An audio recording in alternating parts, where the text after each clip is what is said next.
we want to hit the MVP odds. Patrick Mahomes plus 380, Lamar Jackson 7-1, Russ Wilson 7-1, and Dak 12-1.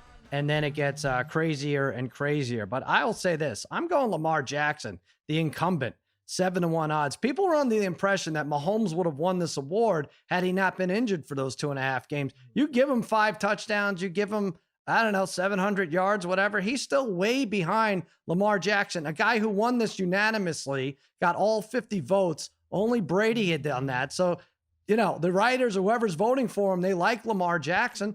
I think they get around 11, 12 wins. I think he's right there in the running. He did something no quarterback ever did before. He broke Vic's rushing record. He threw the ball very well. It was quite obvious he was going to be MVP with or without a full, healthy Patrick Mahomes. 7-1 odds for the incumbent Lamar Jackson. Parlay Kid. Dak Prescott at 12-1 for MVP makes sense, right? He's playing, right, for a huge contract, right?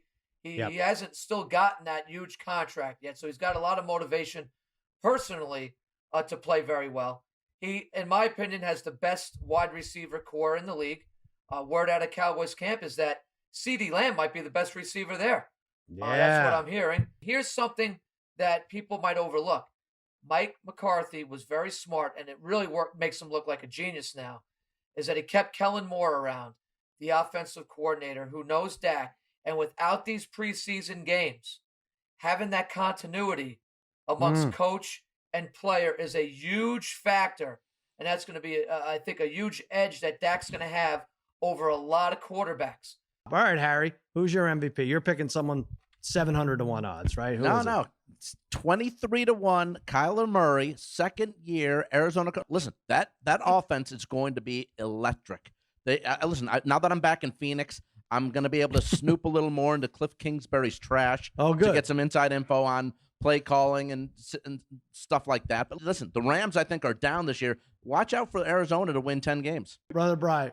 Yeah, so, all right, this is full caveat. I'm looking for value here. So I was never a huge fan of Stafford, but I do like the value of 44-1. His numbers last year and a half a season with a broken back were fantastic. He was on pace for 5,000 yards and 40 touchdowns. They were terrible without him. He's got plenty of weapons. So if the Lions could ever turn something around and maybe win the division, I think Stafford would be the reason there. So I think at 44-1 odds, I just like the value. And like I said, full disclosure, I will be putting a ton of money on Lamar and Mahomes.